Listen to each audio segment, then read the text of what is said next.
మోనికా. నమస్తే, నేను మీ Vasant. Weekly political round up లో ఈ వారం బర్నింగ్ ఇష్యూస్ ఏంటో ఒకసారి చూసే ప్రయత్నం చేద్దాం. లెక్కలేసి కొట్టేశారు. కాకినాడ పోర్టు సెస్ లో వాటాలు గుంజుకున్న కేసులో ఆ ఆడిట్ కంపెనీ విజయసాయి రెడ్డి నామినీయే.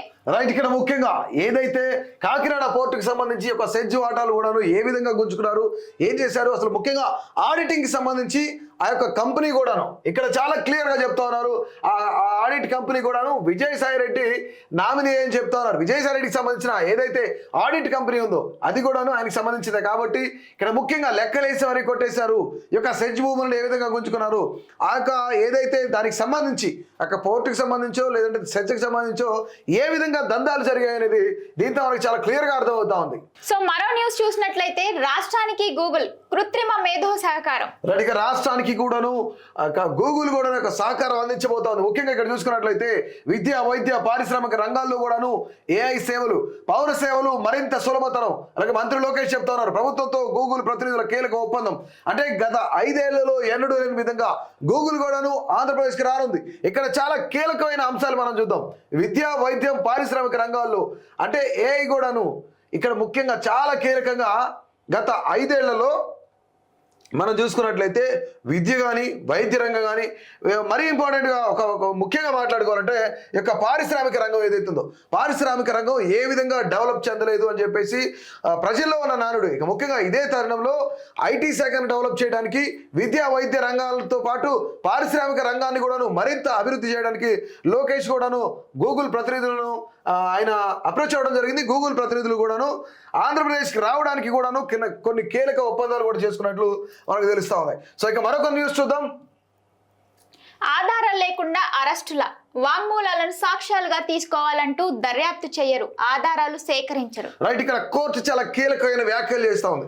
ఏ విషయంలో ఇందులో చూసినట్లయితే నిందితులను మాత్రం నెలల తరబడి జైల్లో ఉంచుతారా, పైగా బెయిల్ ఇవ్వద్దు అంటూ కూడా అడ్డుకుంటారా, మీ వైఖరి ఏం బాలేదు. రాష్ట్ర తీరుపై హైకోర్టు తీవ్ర అసంతృప్తి వ్యక్తం చేసింది. ఇక నిందితుల వాంగ్మూలాల ఆధారంగా ఇతరులను నిందితులుగా చేస్తా ఉన్నారు. ఆ తర్వాత ఆధారాలు సేకరించకుండా వాంగ్మూలాలపై ఆధారపడాలంటున్నారు. ఇక పేపర్ ఖాళీగా ఉందని వాంగ్మూలాల పేరుతో ఏది పడితే అది రాసేస్తారా అని చెప్తా ఉన్నారు. అంటే కొన్ని కీలకమైన అంశాలు మనం చూసినట్లయితే గత వైకాపా హయాంలో అటు సోషల్ మీడియా దగ్గర నుంచి ఎమ్మెల్యేలు, మంత్రులు, మాజీ మంత్రుల వరకు కూడాను అనేకమైన కేసులు బుక్ చేసిన ప్రస్తుతం కూటమి ప్రభుత్వం. కానీ ఇక్కడ కేవలం వాంగ్మూలాలను సాక్ష్యాలుగా ఏ విధంగా తీసుకోమంటారు అని చెప్పేసి కూడాను ప్రస్తుత రాష్ట్ర ప్రభుత్వానికి హైకోర్టు, ఆంధ్రప్రదేశ్ హైకోర్టు కూడా కొన్ని కీలకమైన వ్యాఖ్యలు చేశారు. ముఖ్యంగా దర్యాప్తు చేయరు, ఆధారాలు సేకరించరు. అంటే దర్యాప్తు లేకుండా, ఆధారాలు లేకుండా కేవలం వాంగ్మూలాలనే ఏ విధంగా సాక్ష్యాలుగా తీసుకోమని చెప్తారు అని చెప్పేసి కూడాను ఆంధ్రప్రదేశ్ హైకోర్టు కూడా ప్రభుత్వాన్ని కీలకంగా ప్రశ్నించిన పరిస్థితి ఉంది. సో మొత్తానికి కూడాను ఈ వారంలో ఇదొక బర్నింగ్ ఇష్యూ అని కూడా మనం మాట్లాడుకోవచ్చు. ఇక ముఖ్యంగా మరొక వార్త చూసే ప్రయత్నం చేద్దాం. రాక్షస పాలనలో దళితులపై కక్ష. మాజీ ఎంపీలు, ఎమ్మెల్యేలు, ఎమ్మెల్సీలను కక్షపూరితంగా వేధిస్తున్న బాబు సర్కార్ దళితులకు నాయకత్వం లేకుండా చేసి అనగదొక్కే కుట్రలు. ఇక్కడ ముఖ్యంగా గతంలో గురించి మాట్లాడుకుంటే దళితులపై కక్ష, మాజీ ఎంపీలు, ఎమ్మెల్యేలు, ఎమ్మెల్సీలు కూడాను కక్షపూరితంగా వేధిస్తున్న బాబు సర్కార్ అంటే దళితులకు నాయకత్వం లేకుండా చేసి అనగదొక్కే కుట్రలు.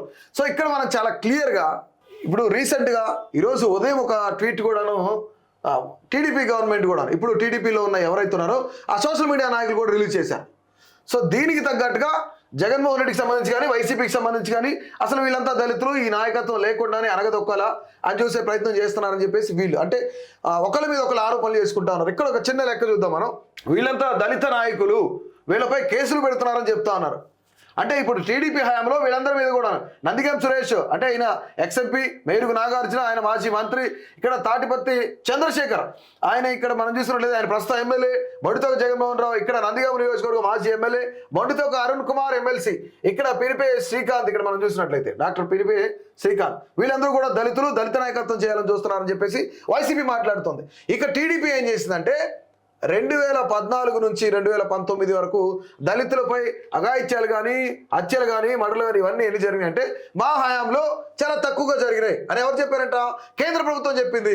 కేంద్ర ప్రభుత్వం ఒక నివేదిక విడుదల చేసింది. ఇక 2015 నుంచి కూడా 2019 నుంచి కూడాను వైసీపీ హయాంలో 2023 వరకు 24 వరకు కూడాను వీళ్ళ హయాంలో అనేకమైన హత్యలు జరిగినాయని చెప్తున్నారు. అంటే ఇక్కడ ముఖ్యంగా టీడీపీ కానీ వైసీపీ కానీ ఖచ్చితంగా దళిత ద్రోహులే రెండు పార్టీలు కూడాను. ఎందుకంటే ఇప్పుడు ఆరోపిస్తుందేమో జగన్ ఇక్కడ. సో ఈరోజు ఉదయం ఒక నివేదికను విడుదల చేసింది టీడీపీ, అది కేంద్ర ప్రభుత్వం విడుదల చేసింది. అంటే టీడీపీ గవర్నమెంట్ అధికారంలో ఉన్నప్పుడు దళితులు తక్కువ మంది చనిపోయారు, దళితులు తక్కువ మంది చంపేశారు, దళితుల మర్డర్లు చాలా తక్కువ జరిగినాయని చెప్తా ఉన్నారు. అంటే వైసీపీ హయాంలో చాలా ఎక్కువ జరిగినాయని చెప్తున్నారు. అంటే కనీసం ఇక్కడ ఇటు దళితుల గురించి వాళ్ళని చంపడానికో హత్యలు చేయడానికో ఇటు టీడీపీ వాళ్ళకి కానీ అటు వైసీపీ వాళ్ళకి కానీ ఎలాంటి ఇంగిత జ్ఞానం లేకుండా తయారయ్యారు. ఎందుకంటే మా హయాంలో 30 మంది చనిపోయారు, మీ హయాంలో 70 మంది చనిపోయారంటే చంపేశారు నిర్దాక్షిణ్యంగా. అటు టీడీపీ నేతలు ఇటు వైసీపీ నేతలు కలిపి చంపేశారు. సో ఇది నిజంగా ఇద్దరికి కూడాను, అటు జగన్మోహన్ రెడ్డి కూడాను ఇటు చంద్రబాబు నాయుడు కూడాను ఒక్కసారి ఆత్మవిమర్శ అనేది చేసుకోవాలి ఖచ్చితంగా. సో ఇది మొత్తానికి కూడాను ఒక బర్నింగ్ ఇష్యూగా ఉంది. సో మరొక ఇష్యూ చూసే ప్రయత్నం చేద్దాం. Diversion drama utter flop. Chandrababu diversion లోనే పవన్, నాదేండ్ల ద్వయం రాద్ధాంతం. ప్రభుత్వ ఆధ్వర్యంలోని యాంకరేజ్ పోర్టు నుంచి బియ్యం ఎగుమతి. రైట్, ఇక్కడ డైవర్షన్ డ్రామా అట్టర్ ఫ్లాప్ అని చెప్తా ఉన్నారు. ముఖ్యంగా డైవర్షన్ డ్రామా అట్టర్ ఫ్లాప్ అనేది ఒక విషయం పక్కన పెడితే, అంటే 1000 టన్నుల ఏదైతే పీడిఎస్ రైస్ ఉందో, ఈ పీడిఎస్ రైస్ దేశం దాటి విదేశాలకు వెళ్ళట్లేదా? ఖచ్చితంగా వెళ్తుంది కదా. అంటే వైకాపా హయాంలో బియ్యం స్మగ్లింగ్ జరిగిందా జరగలేదా? సో డెఫినెట్లీ జరిగింది. నిజంగానే అసలు ఇక్కడ అట్టర్ ఫ్లాప్ అనే చెప్తా ఉన్నారు. చంద్రబాబు డైరెక్షన్ లో పవన్, నాదెండ్ల మనోహర్ ఇద్దరు కూడాను వాళ్ళిద్దరు రాద్ధాంతం చేస్తా ఉన్నారు. ప్రభుత్వ ఆధ్వర్యంలోని ఎంకరేజ్ పోర్టు నుంచి కూడాను బియ్యం ఎగుమతి అని చెప్తున్నారు. సమగ్ర తనిఖీల తర్వాతనే ఇక షిప్లోకి బియ్యం లోడింగ్. ఇక చంద్రబాబు గుప్పెట్లోనే యావత్తు ప్రభుత్వ వ్యవస్థలు, యంత్రాంగం, రేషన్ మాఫియా లీడర్లు, ఇక కూటమి నేతలు ఏం చెప్తా ఉన్నారు. రేషన్ మాఫియా అయితే ఎవరైతే ఉన్నారో వాళ్ళందరూ కూడాను కూటమి నేతలు అని చెప్తా ఉన్నారు. ఇక్కడ పయ్యావుల బియ్యం కూడా బియ్యం షిప్ ఎందుకు తనిఖీ చేయలేదు? డైవర్షన్ రాజకీయాలకు బాబు కుట్ర. కాకినాడ పోర్టులో అరబిందో సంస్థ కొన్నది 41% వాటానే. అంటే ఇది మొత్తం రాస్తా ఉన్నారు. ముఖ్యంగా ఇక్కడ పవన్ కళ్యాణ్, నాదెండ్ల మనోహర్ వీళ్ళిద్దరు కూడాను కొంత రాద్ధాంతం చేస్తా ఉన్నారు. చంద్రబాబు డైరెక్షన్ అనేది అటర్ ఫ్లాప్ అయిందని అనుకుందాం. నిజంగానే అటర్ ఫ్లాప్. పయ్యావుల కేశవ్ వాళ్ళకి సంబంధించిన వియంకుడు ఆ యొక్క షిప్ ఏదైతుందో అది కూడా అదో పెద్ద స్కామే, అది కూడా బయటికి రావాలి. కానీ వైసీపీ హయాంలో ద్వారంపూడి చంద్రశేఖర్ గారికి సంబంధించి ఆ యొక్క షిప్లో ఏదైతే బియ్యం తరలిస్తా ఉన్నారో ఇద్దరు నాయకులు, ప్రజలారా ప్రతి ఒక్కరు గుర్తుపెట్టుకోవాలి, ఇటు టీడీపీ నాయకులు, కూటమికి సంబంధించిన నాయకులు ఉన్నారు ఇందులో, ఇటుపక్క వైసీపీ నాయకులు కూడా ఉన్నారు. ఖచ్చితంగా రానున్న రోజుల్లో ఈ సిట్ అయితే నిజంగా నిస్వార్థంగా దర్యాప్తు కనుక చేపడితే రెండు పార్టీలకు సంబంధించిన, ఇటు కూటమికి సంబంధించిన నాయకులు, ఇటు వైసీపీకి సంబంధించిన నాయకులు కూడాను బయటపడే పరిస్థితి అయితే ఖచ్చితంగా నెలకొంది. ప్రతి ఒక్కరు కూడా ప్రశ్నించడానికి సిద్ధంగా ఉండండి. సో మరో న్యూస్ చూసినట్లయితే, బాబు ష్యూరిటీ, బాధుడు గ్యారంటీ, విద్యుత్ ఛార్జీలు పెంచి మాపై నిందల. రైట్, ఇక్కడ విద్యుత్ ఛార్జీల గురించి ముఖ్యంగా మాట్లాడుకుంటే, వైసీపీ అధికారంలో ఉన్నప్పుడు ఎస్సీ ఎస్టీ బీసీలకు సంబంధించి కొంతమేర వాళ్ళకి జీరో బ్యాలెన్స్ వచ్చేది, జీరో బిల్ వచ్చేది, వాళ్ళ బిల్లు కూడా కట్టని పరిస్థితి ఉండేది ఎస్సీ ఎస్టీ కాలనీలో. ఇక్కడ ముఖ్యంగా 6 నెలల్లో 2 సార్లు విద్యుత్ ఛార్జీల మోత, సూపర్ 6 హామీలకు తూట్లు పొడిచి కరెంటు ఛార్జీలు పెంచితే ఎల్లో మీడియాకు కనిపించదా? విద్యుత్ శాఖ సంక్షోభంలో కూరుకుపోవడానికి చంద్రబాబు ప్రధాన కారణం. మాజీ మంత్రి కాకాని గోవర్ధన్ రెడ్డి ధ్వజమెత్తారు. ఇక్కడ ముఖ్యంగా విద్యుత్ ఛార్జీల గురించి మాట్లాడుతూ ఉన్నారు. అంటే విద్యుత్ ఛార్జీల గురించి మాట్లాడే ముందు ఇప్పుడు కాకాని గోవర్ధన్ రెడ్డి గారు ధ్వజమెత్తా ఉన్నారు. ఈ వేల యొక్క అంటే 2014 నుంచి 19 వరకు టీడీపీ అధికారంలో ఉన్నప్పుడు కరెంటు ఛార్జీలు ఏ విధంగా పెరిగాయో, మీరు 2019కి ప్రచారానికి ఏ విధంగా ముందుకెళ్లారో, కరెంటు ఛార్జీలు పెంచుతూ పోతున్నారు, మనం వచ్చిన తర్వాత తగ్గిస్తామని చెప్పేసి వైసీపీ గవర్నమెంట్లో కూడా జరిగింది. కానీ వైసీపీ గవర్నమెంట్ వచ్చిన తర్వాత కూడాను వీళ్ళు ఒక కార్యక్రమం చేశారు, బాధుడే బాధుడు. అంటే కూటమి ప్రచారం టైంలో వైసీపీలో ఏ విధంగా కరెంటు ఛార్జీలు ఏ విధంగా పెరిగినాయో చెప్తా ఉన్నారు. కానీ ఇప్పుడు ఒకరి మీద ఒకరు ఆరోపణలు చేసుకుంటా ఉన్నారు. కానీ ప్రజలకు వీళ్ళ వల్ల ఒరిగిందేంటి అనేది ప్రతి ఒక్కరు గమనించాలి. సో మరో బర్నింగ్ పాయింట్ చూసినట్లయితే, బ్రదర్స్ బొక్కేశారు, కండాలు విస్తరించిన ద్వారంపూడి దందా, సోదరుడు వీరభద్రారెడ్డి, అనుచరుడు అగర్వాలే కీలకం. రైట్, ఇక్కడ మనం చూస్తా ఉన్నాయి ద్వారంపూడికి సంబంధించి మాట్లాడుతూ ఉన్నారు. ఖండాంతరాలు దాటిపోయింది. వీళ్ళ యొక్క దందాలు ఏవైతున్నాయో ఇక్కడ నుంచి ఆసియా ఖండం నుంచి ఆఫ్రికా ఖండం వరకు కూడా వెళ్ళింది. ముఖ్యంగా ఇక్కడ చూద్దాం, సోదరుడు వీరభద్రారెడ్డి, అనుచరుడు అగర్వాలే కీలకం. 5 ఏళ్లలో 4,995 కోట్ల విలువైన 13.41 లక్షల టన్నుల బియ్యం తరలింపు. ఇవన్నీ ఎవరి సొమ్ము, ఎవరికి రావాల్సిన బియ్యం, ఎవరు తినాల్సిన బియ్యం, ఎవరి దగ్గర నుంచి అక్రమ దందా చేస్తా ఉన్నారు ఇక్కడ ముఖ్యంగా. అందుకే ఇప్పుడు గతంలో వైసీపీ అధికారంలో ఉన్నప్పుడు ఎట్లా రెచ్చిపోయారో నాయకులు, వైసీపీ ఎమ్మెల్యేలు కానీ వైసీపీ మంత్రులు కానీ ఏ విధంగా చేశారో ప్రతి ఒక్కరు కూడాను ఓటుతో వాళ్ళకి బుద్ధి చెప్పిన పరిస్థితి అవుతుంది. సో ఇది ముఖ్యంగా మనం చూద్దాం. ఇక్కడ అందులో సగానికి పైగా రేషన్ బియ్యం వ్యవస్థను కుళ్ళబడిచారు. ఇక్కడే ఎక్కడికెక్కడ అక్రమ బియ్యము కాకినాడకి. అంటే ఆంధ్రప్రదేశ్ రాష్ట్రంలో ఎక్కడ చూసినా సరే ఈ యొక్క రేషన్ బియ్యం పీడిఎస్ రైస్ ఏదైతుందో అవన్నీ కూడా కాకినాడ పోర్టుకు తరలించారు. ముఖ్యంగా బ్రదర్సే, అంటే అన్నదమ్ములే బొక్కేశారు. ఇక్కడ ఎవరెవరు అంటే ఇక్కడ మనం చూద్దాం. సోదరుడు వీరభద్రారెడ్డితో పాటు ద్వారంపూడి కూడా వీరిద్దరికి సంబంధించి చాలా పెద్ద మొత్తంలో ఇక్కడ 4,995 కోట్లు, దాదాపుగా 5,000 కోట్లు మిత్రులారా. ఇక్కడ చూద్దాం 13.41 లక్షల టన్నుల బియ్యం తరలింపు. అంటే మన దేశం నుంచి ఇతర దేశాలకే కాదు ఇతర ఖండాలకు కూడా వ్యాపించింది. సో మొత్తానికి కూడాను ఇది ఈ వారంలో మరొక ఇష్యూ, పెద్ద ఇష్యూ అని కూడా ఇది ఒక బర్నింగ్ టాపిక్ అని కూడా చెప్పుకోవచ్చు. సో మరో న్యూస్ చూసినట్లయితే అరకొర వసతులు, అద్దె భవనాలు కొత్త జిల్లా కేంద్రాల్లో ఇంకా బాలారిష్టాలే. సో ఇక్కడ మనం చూస్తే అరకొర వస్తువులు, అద్దె భవనాలని చెప్తా ఉన్నారు. పాడేరు కేంద్రంగా ఏర్పాటు చేసిన అల్లూరు సీతారామరాజు జిల్లాలో ఒక్క ప్రభుత్వ కార్యాలయానికి కూడా సొంత భవనం లేదు. జిల్లా రిజిస్ట్రేషన్, ఆడిట్, పన్నుల శాఖ, దేవాదాయ శాఖ కార్యాలయాలు కేవలం బోర్డులకే పరిమితమయ్యాయి. ఎన్టీఆర్ జిల్లా కేంద్రం విజయవాడలో పూర్తి స్థాయి కలెక్టరేట్ భవనం కూడా లేదు. ఇంటిగ్రేటెడ్ కాంప్లెక్స్ నిర్మాణానికి విధులు మంజూరు చేస్తామన్న గత జగన్ ప్రభుత్వం ఇక్కడ ముఖ్యంగా పైసా కూడా విడుదల చేయలేదు.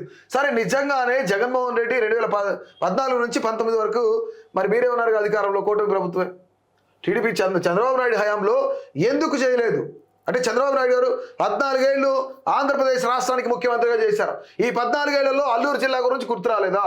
అల్లూరు జిల్లా ఇక్కడ పాడేరు కేంద్రంగా ఏర్పాటు చేసిన అల్లూరు సీతారామరాజు జిల్లాలో ఒక్క ప్రభుత్వ కార్యాలయానికి కూడా సొంత భవనం లేదు. మరేం చేస్తారు? 14 ఏళ్ల పాటు ముఖ్యమంత్రిగా చేసి చంద్రబాబు నాయుడు గారు ఏం చేస్తా ఉన్నారు? ఎందుకు ప్రభుత్వ భవనాలను ఎందుకు నిర్మించలేదు? ఇప్పటికీ ఎందుకు పాఠశాలలు అక్కడ లేవు? మౌలిక వసతులు ఎందుకు లేవు? ఈవెన్ ఒక ఆడపిల్లలు వాష్రూమ్కి వెళ్ళడానికి వాష్రూమ్ కూడా లేని పరిస్థితి, స్కూల్ బిల్డింగ్ లేని పరిస్థితి. ఈరోజు డోలీల సాయంతో హాస్పిటల్కి వెళ్తా ఉన్నారు, మధ్యలోనే బాలింతలు చనిపోతా ఉన్నారు, మధ్యలోనే గర్భవతులు చనిపోతా ఉన్నారు, పాము కాటికి గురైన పిల్లలు చనిపోతా ఉన్నారు, పెద్దవాళ్ళు చనిపోతా ఉన్నారు. 14 ఏళ్ళు ముఖ్యమంత్రిగా చేసిన చంద్రబాబు నాయుడు ఎందుకు భవనం కట్టలేదు? ఎందుకు నిర్మించలేకపోయారు? సరే, గత 5 ఏళ్లలో జగన్మోహన్ రెడ్డి ఎందుకు భవనం నిర్మించలేకపోయారు? అంటే తన ప్యాలెస్ నిర్మించుకోవడానికి, తాడేపల్లి ప్యాలెస్ నిర్మించుకోవడానికి ఎంతకాలం పట్టిందో మనందరికీ తెలుసు. ప్రతి ఒక్కరం గుండెల మీద చేసుకొని చెప్పుకుందాం. చంద్రబాబు నాయుడు గారు తన ఇల్లు కట్టుకోవడానికి కృష్ణానది పరివాహక ప్రాంతం పక్కన కట్టపైనే ఎన్ని రోజులు ఆయన ఇల్లు పట్టింది. కానీ రుషికొండను పూర్తిగా బోడిగుండు కొట్టేసి అక్కడ ఒక పెద్ద ప్యాలెస్ నిర్మించుకోవడానికి ఎంత టైం పట్టింది? అంటే ఎందుకు సామాన్య ప్రజల మీద అటు జగన్మోహన్ రెడ్డి కానీ ఇటు చంద్రబాబు నాయుడు కానీ ఎందుకు పట్టించుకోవటం లేదు? రుషికొండలో భవనం కట్టడానికి తక్కువ సమయం పట్టింది, కానీ అక్కడ ప్రభుత్వ భవనాలు లేవు, కలెక్టరేట్లు లేవు. ఇక్కడ గత 5 ఏళ్లలో జగన్మోహన్ రెడ్డి గారు తన యొక్క ప్యాలెస్ నిర్మించుకోవడానికి కేవలం సంవత్సరం మాత్రమే పట్టింది. కానీ 5 ఏళ్లలో విజయవాడలో శాశ్వత బిల్డింగ్, కలెక్టరేట్కి సంబంధించి ఒక భవనం కూడా లేదు. ఏం చేశారు? ప్రతి ఒక్కరు ప్రశ్నించిన మిత్రులారా. సో ఇక మొత్తానికి కూడాను ఈ వారంలో ఇదొక ప్రధానమైన వార్త.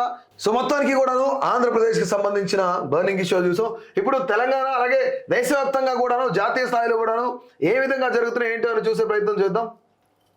స్వర్ణ దేవాలయంలో సుఖ్బీర్ సింగ్ పై కాల్పులు. రైట్, ఇక్కడ స్వర్ణ దేవాలయంలో సుఖ్బీర్ సింగ్ పై కాల్పులు అనేది చాలా ప్రధానమైన వార్తగా నిలిచింది. ఎందుకంటే ఇక్కడ ఆయన మాజీ సీఎం, ఇక్కడ మాజీ డిప్యూటీ సీఎం. ముఖ్యంగా ఇక్కడ ఆయన అమృత్సర్ స్వర్ణ దేవాలయంలో శిరోమణి అకాలీదళ్ పార్టీ నేత సుఖ్బీర్ సింగ్ బాదల్పై హత్యాయత్నం జరిగింది. ఆయన ఖలిస్తానీ మాజీ ఉగ్రవాది తుపాకీతో కాల్చడం కూడా ఇక్కడ చాలా ముఖ్యంగా మనం చూద్దాం.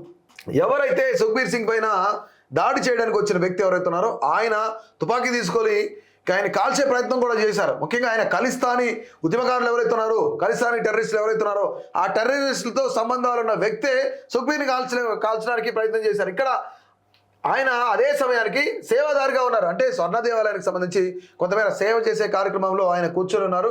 అదే సమయంలో ఆయన పైన అటాక్ జరిగింది. సో దీనికి సంబంధించి కొంతమేర ముఖ్యంగా ఎందుకు ఆయన చంపబోయారు, ఆయన మీద ఎందుకు అటాక్ జరిగింది అనేది కూడా తెలియాల్సి ఉంది. సో ఇక ముఖ్యంగా ఇక ఈ వారంలో ఒక బర్నింగ్ ఇష్యూ ఇది. సో మరొక న్యూస్ చూసే ప్రయత్నం చేద్దాం. హరీష్ రావుపై కేసు నమోదు. ఎన్ని తప్పుడు కేసులు పెట్టినా ప్రశ్నించడం ఆపను. రైట్, ఇక్కడ హరీష్ రావుపై మరో కేసు పెట్టారు. ముఖ్యంగా హరీష్ రావు కూడా దీనికి కౌంటర్ ఇచ్చారు. ఎన్ని తప్పుడు కేసులు పెట్టినా సరే నేను ప్రశ్నించడం మానను అని చెప్తా ఉన్నారు. ఇప్పుడు హరీష్ రావుకు సంబంధించి ఎందుకు కక్ష పెంచుకున్నట్లు చక్రధర్ గౌడ్ ఆరోపించారు. ఇక యువతకు ఉపాధి కల్పించేందుకు అగ్గిపెట్టెల పరిశ్రమను ప్రారంభిస్తే ఇక అనుమతి లేదని చెప్పేసి జైలుకి పంపారని, బయటకు వచ్చాక గుర్తు తెలియని వ్యక్తుల ఫోన్ల నుంచి చంపుదామంటూ SMS వచ్చాయని చెప్పేసి కూడా గత ఏడాది మార్చిలో ఈటెల రాజేందర్ సమక్షంలో భాజపాలో చేరారని చెప్పేసి సిద్దిపేటలో వడగండ్ల బాధిత రైతులకు సంబంధించి ఆయన ఈ యొక్క ముఖ్యంగా ఆయన కేసు పెట్టడం కూడా జరిగింది. ప్రెస్ క్లబ్ లో మాట్లాడుతున్నారు చక్రధర్ గౌడ్. ఆయన ప్రస్తుతానికి బీజేపీలో ఉన్నారు. సో ఆయన గతంలో అగ్గిపెట్టెల పరిశ్రమ పెట్టినప్పుడు అనుమతి లేదంటూ కూడా ఆయన జైల్లో వేసినప్పుడు, ఆయన జైలు తర్వాత బయటకు వచ్చినప్పుడు కూడాను చంపేస్తామని బెదిరించారట ఈ యొక్క చక్రధర్ గౌడ్ని. సో అందుకని ఆయన మళ్ళీ హరీష్ రావు పైన కేసు పెట్టారు. ఏం జరిగినా సరే సో ఖచ్చితంగా ఆయన్ని శిక్షించాలని కోరుతా ఉన్నారు. ముఖ్యంగా ఇక్కడ ఏంటంటే ఇవన్నీ కూడాను రేవంత్ రెడ్డి నా పైన కేసులు పెట్టిస్తున్నారు, ప్రజల గురించి మాట్లాడితే, ప్రజల కోసం మాట్లాడితే, ప్రజల తరఫున మాట్లాడితే, ప్రజా ఉద్యమంలో పాల్గొన్న మమ్మల్ని ఈరోజు కేసులు పెడతా ఉన్నారు మా పైన అని చెప్పేసి హరీష్ రావు కూడా చెప్తా ఉన్నారు. సో ఇది ఒక ప్రధానమైన వార్త. సో మరొక వార్త చూద్దాం. రైతు రుణమాఫీతో కొత్త చరిత్ర. ఏడాదిలో 21,000 కోట్లతో 25 లక్షల మందికి లబ్ధి. రైట్. ఇప్పుడు సంక్రాంతి వరకు కూడా పూర్తిగా 2 లక్షల ఎవరికైతే రుణం ఉందో ఆ యొక్క రుణమాఫీ చేస్తానని చెప్పేసి సీఎం రేవంత్ రెడ్డి కూడా చెప్పారు. ముఖ్యంగా కొత్త చరిత్ర, రైతు రుణమాఫీతో కొత్త చరిత్ర. పారిశ్రామిక వాడకు 1300 ఎకరాలు కూడా ఉండొద్దా అని చెప్పేసి అడుగుతా ఉన్నారు. ముఖ్యంగా ఏడాదిలో 21,000 కోట్లతో 25 లక్షల మందికి లబ్ధి. అలాగే దేశంలో సాగుకు ఉచిత విద్యుత్ పేటెంట్ కరెంట్ కాంగ్రెస్ ప్రభుత్వానిది.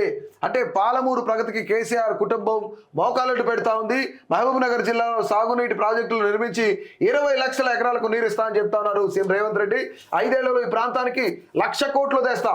రైతు పండుగ ముగింపు వేడుకలు సీఎం రేవంత్ రెడ్డి మాట్లాడారు. ఇక్కడ ముఖ్యంగా రైతులను ఉద్దేశించి రైతు పండుగకు సంబంధించి కేవలం రైతుల అభివృద్ధి, రైతుల సంక్షేమం, రైతుల అభివృద్ధి, రైతులు ముందుకెళ్లడమే కావాలి.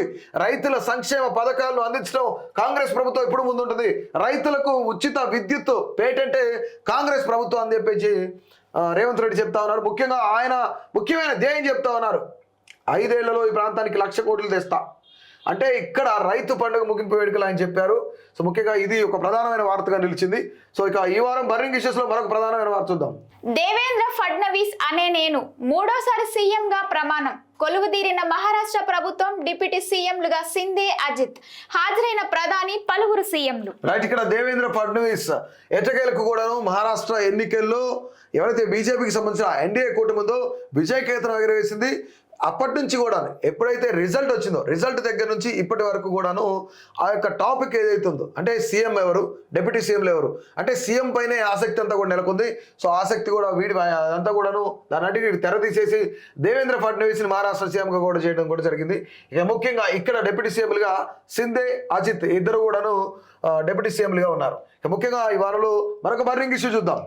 తప్పు చేస్తే ప్రోటోకాల్స్ ఉండవు.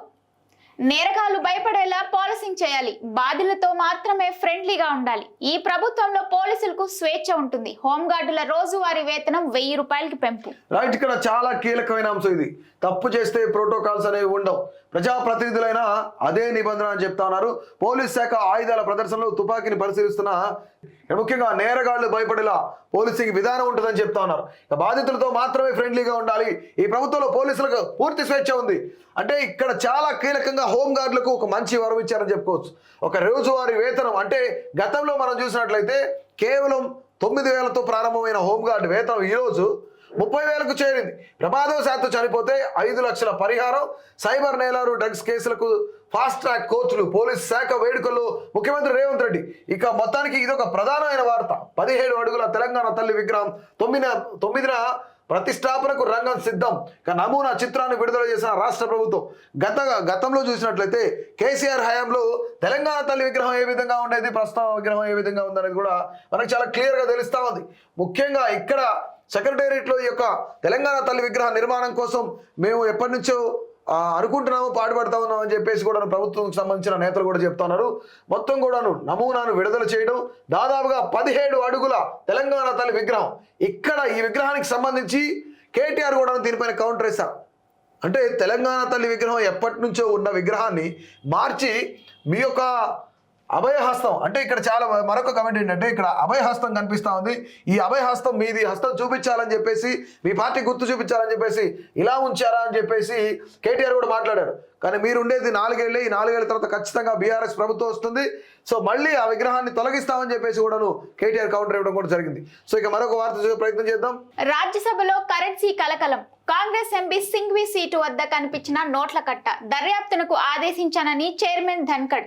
అధికార విపక్ష సభ్యుల మధ్య మాటల యుద్ధం. అది తన డబ్బు కాదన్న సింఘ్వి. రైట్, రాజ్యసభలో కరెన్సీ కలకలం. అంటే ఇక్కడ ముఖ్యంగా సింఘ్వి పక్కన డబ్బు కట్టబడి ఉండటం, చైర్మన్ చూడడం, ఇక విచారణకు ఆదేశించడం కూడా అని చెప్తా ఉన్నారు. ముఖ్యంగా ఇక్కడ అది నా డబ్బు కాదు, సింఘ్వి చాలా క్లియర్గా చెప్తా ఉన్నారు, నా డబ్బు కాదని చెప్తున్నారు. కానీ ఆందోళన చేస్తున్న సభ్యులు కూడాను వారిస్తున్నారు. రాజ్యసభ చైర్మన్ జగదీప్ ధన్కర్ కూడాను ముఖ్యంగా ఇది రాజ్యసభలో మరొక మేజర్ ఇష్యూ. అసలు ఏం జరిగింది, ఆ యొక్క డబ్బు కట్టలు ఎవరు ఏంటి అనేది కూడాను ఖచ్చితంగా తేలాల్సి ఉంది. దీనికి సమగ్ర విచారణ చేపట్టడానికి కూడా సిద్ధంగా ఉన్నామని చెప్పేసి విచారణకు కూడాను ధన్కర్ కూడా ఇక ముఖ్యంగా ఇక్కడ ఆయన జగదీష్ ధన్కర్ కూడాను ఆదేశించడం కూడా జరిగింది.